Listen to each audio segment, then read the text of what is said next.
Això per lo menys és dels anys 30, no? Sí, l'any de l'exposició, l'any 29. Mhm. És que ja tenia 10 anys, jo. Tenim 85 anys, tots dos. Ell és nascut el 12 de maig i jo el 17. O sigui que ell té 5 dies més que jo. Això és molt important. Ara, mira, escolta'm, aquesta és la teva... Aquesta és la meva àvia, que resulta que és la teva tatara-àvia. Bueno, no, perquè no tenen forma, no són desenformats. Però què vol dir? Això sí que és una forma? No, Hi ha més forma que res? no, però ha d'estar tallat a tenir la forma del pit que tens, no la forma del nyaca que li donen. El meu pare m'havia explicat que anava amb el revòlver a la butxaca. Allà sí, allà es feia molta política. I uns tiris, hi havia un que es deien Corcoll, que era Enric Corcoll, que, bueno, era cridaner. Bueno, perquè era més com un dictador, ja saps com va la cosa. Sí, palo.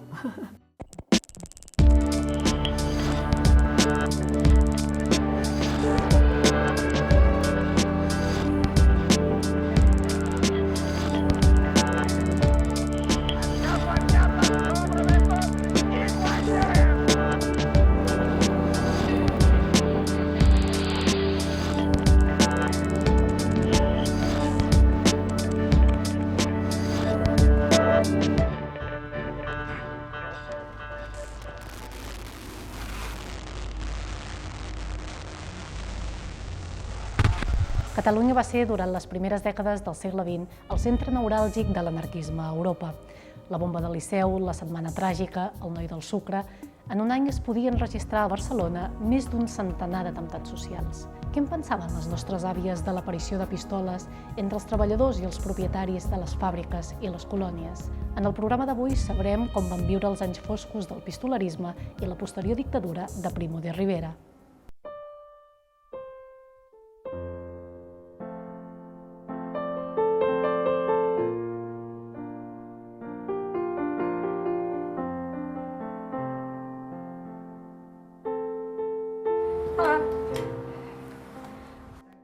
Bueno, mira, m'estava aquí llegint una miqueta, i...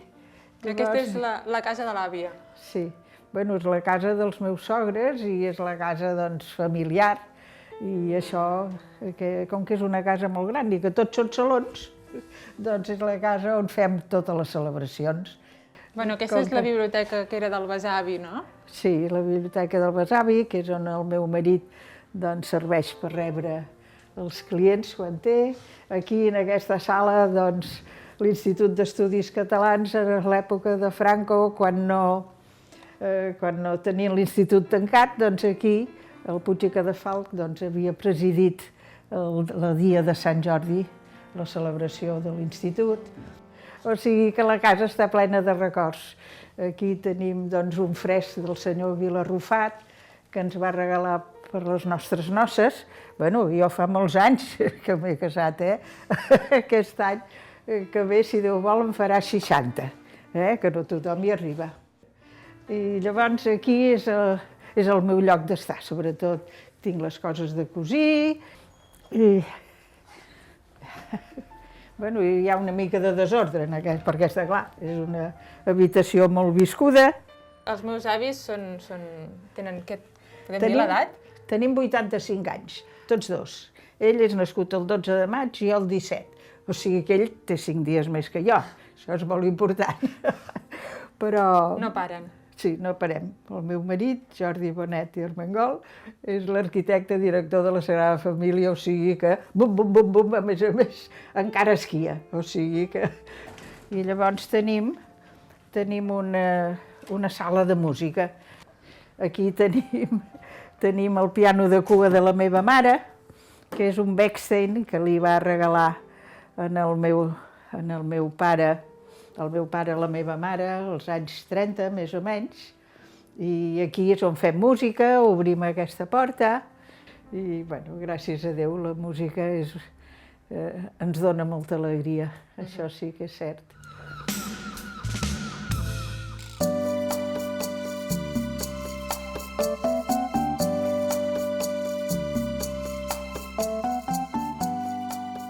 Jo a l'escola he estudiat dels perillosos anys 20, el pistolarisme dels anys 20. Tot això ho recordes? O a casa Home, a casa d'explicar-nos. Perquè a mi la mare també m'ha dit que coneixíeu gent que et portava pistola, amics del partit o anarquistes o... Anarquistes. Una vegada va haver un míting dels anarquistes contra els socialistes al Cine Bosque, era un teatre. I va haver unes bufetades i uns follons. Després hi havia un centre darrere de casa del radical, d'en Larouix. En Larouix sí que me'n recordo, de Larouix. Allà sí, allà es feia molta política. I uns quirits, hi havia un que es deien Corcoll, que era Enric Corcoll, que, bueno, era cridaner, i de casa se sentien els crits. No, però jo el que et vull preguntar és si era perillós o no. O sigui, a nosaltres a l'escola el que ens diuen és que eren molt perillosos, que tu podies estar prenent alguna cosa, entrar algú, disparar i marxar. No podies anar pel carrer com amb la llei seca a Amèrica, no. Podies anar tranquil·la. S'anava tranquil·la. Però tot i així van fer, el Pedro Rivera va fer la llei de fuga. Sí, bueno, per això va ser una temporada perquè va haver una mica de moviment i quan hi havia, per exemple, quan va hi haver un atemptat al Garraf, al rei, i llavors van passar a agafar el papa, uns quants, el van agafar un dia i res. I el rei quan va venir aquí a Barcelona? Va venir pel 29, que tothom anava a veure el rei. Tu te'n recordes d'això? Sí, tothom i la mama. Aquells van a veure el rei. A mi rondinava. Rondinava. No hi vam anar. No hi vau anar? No hi vam anar. A veure el rei, no. Bueno, ningú del partit no hi va anar ningú? No, segurament que no, home. Segurament no. Així doncs, l'Harmonia i la seva família no van anar a rebre el rei Alfons XIII, que venia a Barcelona a inaugurar l'exposició internacional. No van ser els únics. Eren uns quants els barcelonins dolguts. El que va començar sent un projecte català es va acabar convertint en un instrument al servei de la monarquia. La idea de l'exposició, inspirada per Puig i Cadafalch, venia de lluny. Però la dictadura de Primo de Rivera i les pressions d'Alfons XIII provoquen un tomb.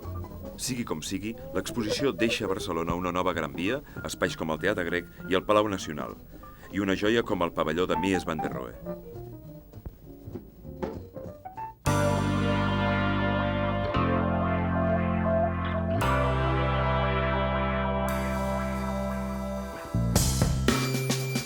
Que fort, que tingui aquestes filmacions tan antigues. Feia molt temps que no les veia jo, ui.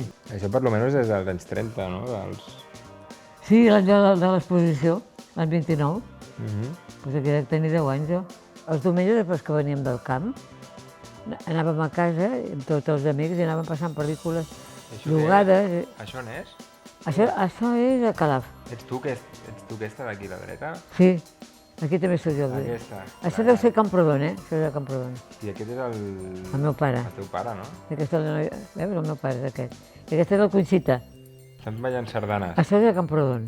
Aquí en aquesta plaça vaig aprendre a anar en bicicleta. Una plaça bastant gran, no? Donant voltes, a la plaça de l'Ajuntament, que deia. Nosaltres vivíem a la casa de Frenta. I el meu pare va dir a uns nanos que havia per allà, us dono 10 cèntims si m'agafeu la nena. I aquells van donar 2 voltes, van cansar i em van deixar. I ja vaig aprendre a la bicicleta. Això és Caldes, la torre. On després va comprar la casa per anar-hi els diumenges i ens hi vam quedar a passar l'estiu perquè la meva mare... Després de Camprodon. No va voler Camprodon. La mamà que estava grassona. I això que hi ha aquí? Això ja és a Calaf. Tu ets aquesta que va saltant per aquí amb el... Veus, a Calaf. Hi ha la meva cosina, la Carmen, pobreta, tots són morts aquests. L'esplendor de l'exposició internacional, les llums de Montjuïc i els milers de visitants amaguen una altra Catalunya. No tot és tan bonic a les primeres dècades del segle. Si exceptuem la Guerra Civil, aquesta és l'època en què s'han vist més pistoles al carrer. Avui, les nostres àvies viatgen al temps del famós pistolarisme. El meu rebesavi, Jaume, que era el seu avi Jaume... El meu avi. Era molt forçut. A mi em feia... Recordo que m'havia ensenyat ja fa uns anys una foto seva perquè era tan forçut que per guanyar-se un sobresou feia de forçut del circ. Hi havia una foto allà amb aquelles boles, feia molta gràcia.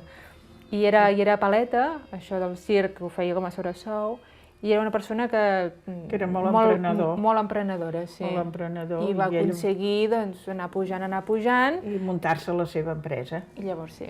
I va rebre amenaces, ell? Sí, va rebre amenaces. Quina mena d'amenaces? El meu pare m'havia explicat que anava amb el revòlver a la butxaca. O sigui, hi havia un moviment de pistolers anarquistes i... I de pistolers a sou també de la patronal. I pistolers a sous també de la patronal, o sigui que no es quedaven sols. L'altre dia llegia que del 1917 al 1923 a Barcelona es van comptabilitzar 809 atemptats. Què dius ara? Des del punt de vista musical i de la cultura va ser un moment d'esplendor. Però al mateix temps hi havia tot això altre que quedava allí remogut. I llavors això poder també va fer que llavors l'any 31 guanyessin les esquerres, no? Aquesta és la Barcelona actual des de Montjuïc. I aquesta és la mateixa imatge en plena setmana tràgica. La majoria de columnes de fum que es veuen provenen de convents i esglésies. La setmana tràgica va ser essencialment una revolta laboral, amb uns obrers indignats per les condicions de treball que, per més INRI, acabaven de ser cridats a files per lluitar al nord d'Àfrica.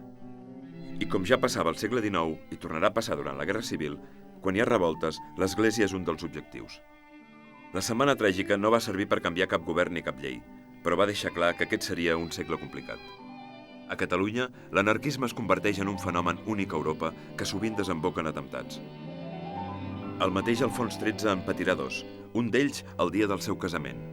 Mateu Morral li llença una bomba Orsini embolicada en un ram de flors que no mata el rei perquè els cables del tramvia desvien la trajectòria. D'aquí al pistolerisme només hi ha un pas. En poc temps, els carrers s'omplen de sang. Els treballadors s'armen i els empresaris contracten pistolers a sou. Els teus avis em dius que comentaven que la setmana tràgica la van viure molt. I el meu pare també, perquè escolta, es va casar l'any 18, que tenia 30 anys i pico, l'any 9 ja se'n recorda perfectament, era una persona adulta. I qui t'explicava com ho va viure?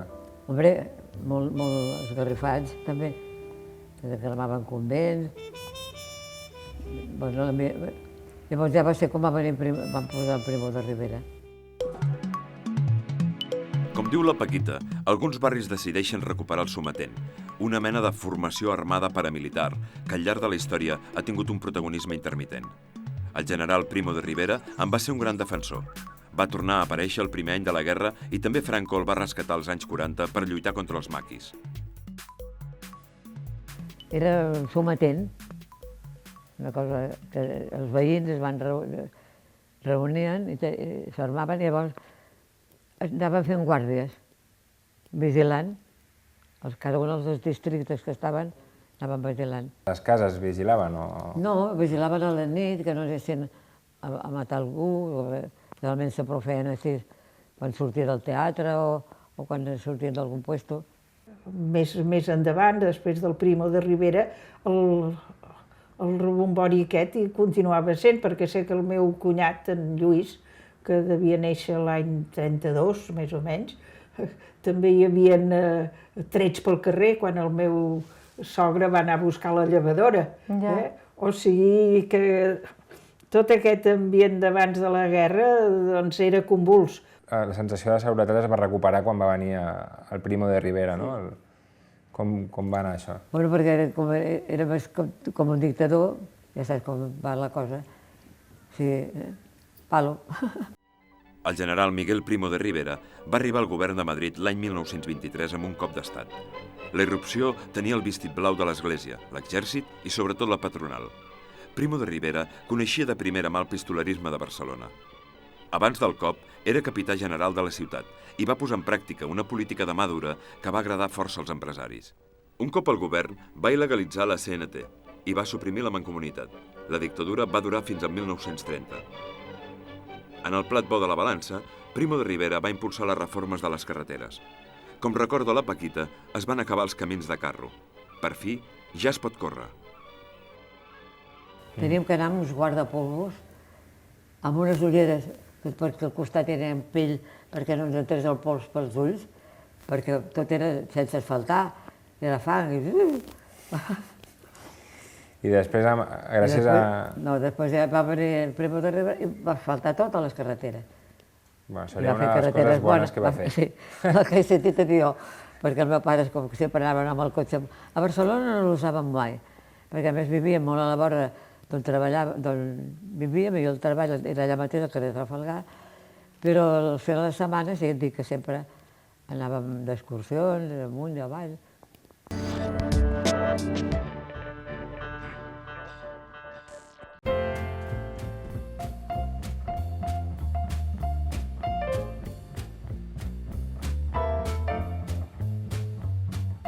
Ensenya'm aquestes fotos d'aquí.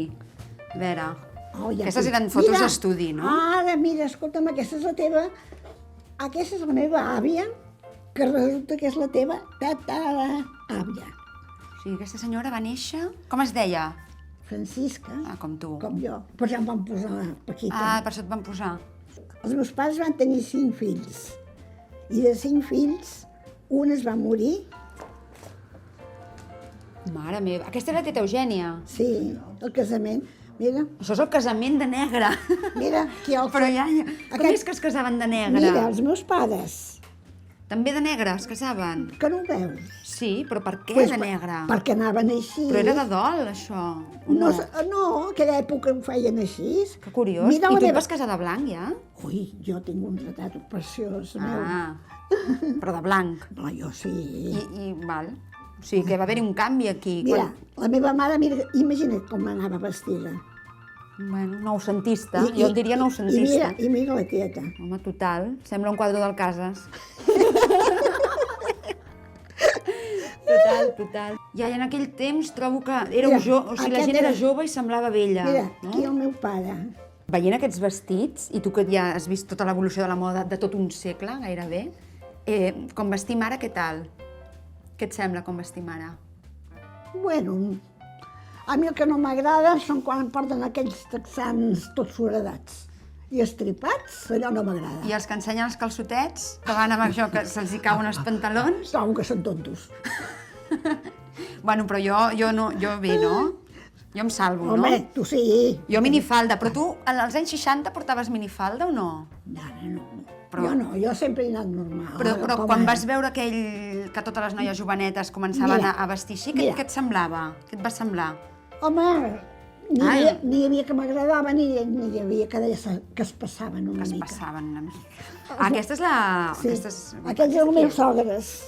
Ah, ostres, sí que s'assembla. O sigui, són els meus besavis. Els teus besavis. Besavis per part d'avi. I aquest també, mira, veus com també anava negre? I en quin moment es van començar a vestir de blanc, llavors? Perquè si la teva mare i la teva sogra es van casar de negre i tu et vas casar de blanc, qui va imposar la moda? Qui va fer el canvi aquest? Ai, no ho sé. No ho saps? No.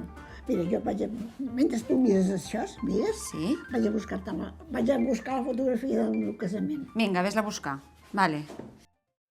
Bueno, abuelita, jo sempre he sentit que eres la dona més elegant del barri. Amb aquest tocador no m'estranya, amb aquestes cosetes i tal. Ara la gent no es muda tant, eh? Com que no es muda? Que no es vesteix res. Res. Amb mal gust. Què n'opines tu? Fatal. Fatal, fa pena. I per què creus que no es vesteixen així més? No sé. S'ha perdut. S'ha perdut el gust. Sou molt guapos, però molt...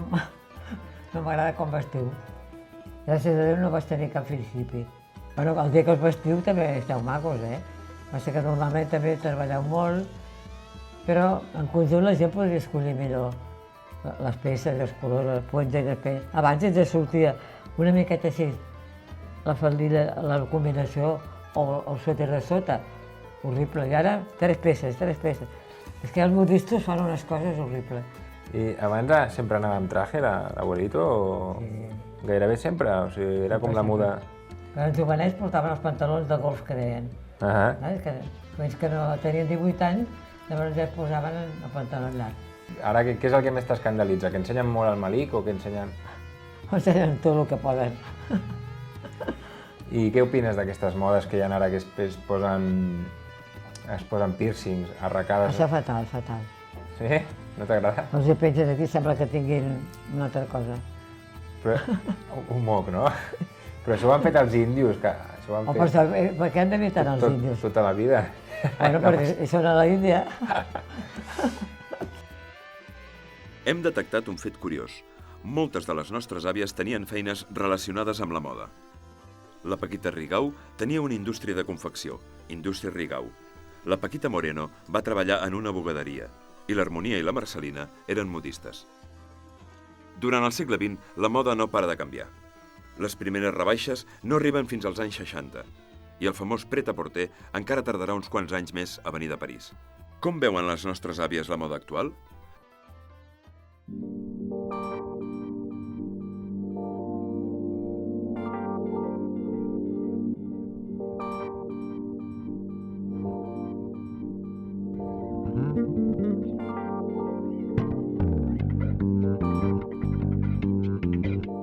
Mira, Carlota, veus aquest? És molt modern, però a mi m'agrada. Té gràcia, té el coll ben fet, no veus? Sí, és diferent, no? És diferent, té aquests cinturonets. No, això està... té cara i ulls. Però això a la teva època no ho haguessis vist, no? Perquè a més sembla com de retalls, així. No, bueno, és que a la meva època anàvem de retalls perquè no podien comprar tota la roba. Potser per això ja m'agrada. No, però el trobo un mono, la veritat, i moderníssim. I ben fet, no? Que tu sempre et mires aquestes coses. Sí, mira com estan els cierres que ben posats. No. I, per exemple, però també hi havia modes i coses així, no? No, però no hi havia cases de moda. Hi havia sastreries que et feien un abric com militar. Era un altre tipus, no hi havia botigues de roba. I el que es comprava una roba feta et deien, mira, aquell s'ha comprat un vestit fet. Com si fos una mala cosa. Com si fos una mala cosa, perquè tothom anava a la modista.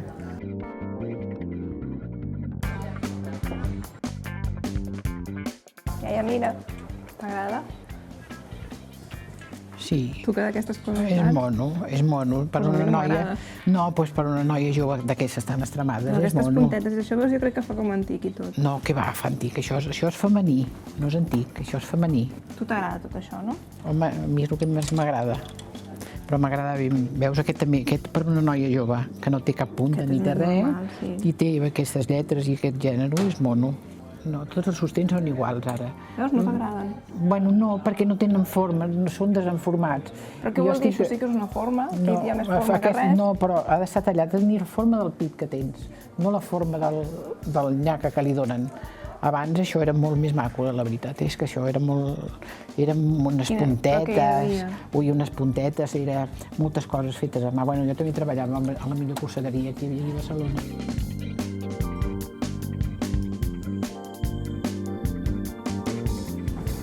Això veus, és per senyora. Sí, és més clàssica. Però per tu, n'hi ha per tu i n'hi ha per... A mi aquesta part no m'agrada. N'hi ha per mi. Mira, veus, Carlota, aquest abric és molt mono. Abans es feien així sense coll, amb les ombreretes, així, i amb el cinturó, veus? Podria ser d'abans... Sí, que és com clàssic, no? Sí, però el tall és completament diferent. Jo me'l compraria. Doncs prova tal, a veure si hi ha la teva talla. Què? Queda malament, és diferent. Però ara posa't el tu. No. Bueno, doncs ara t'ensenyo el que em compraria jo.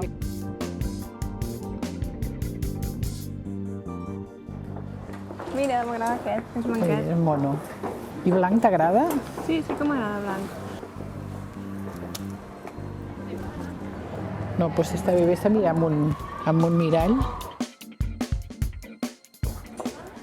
Què et sembla? Doncs està bé.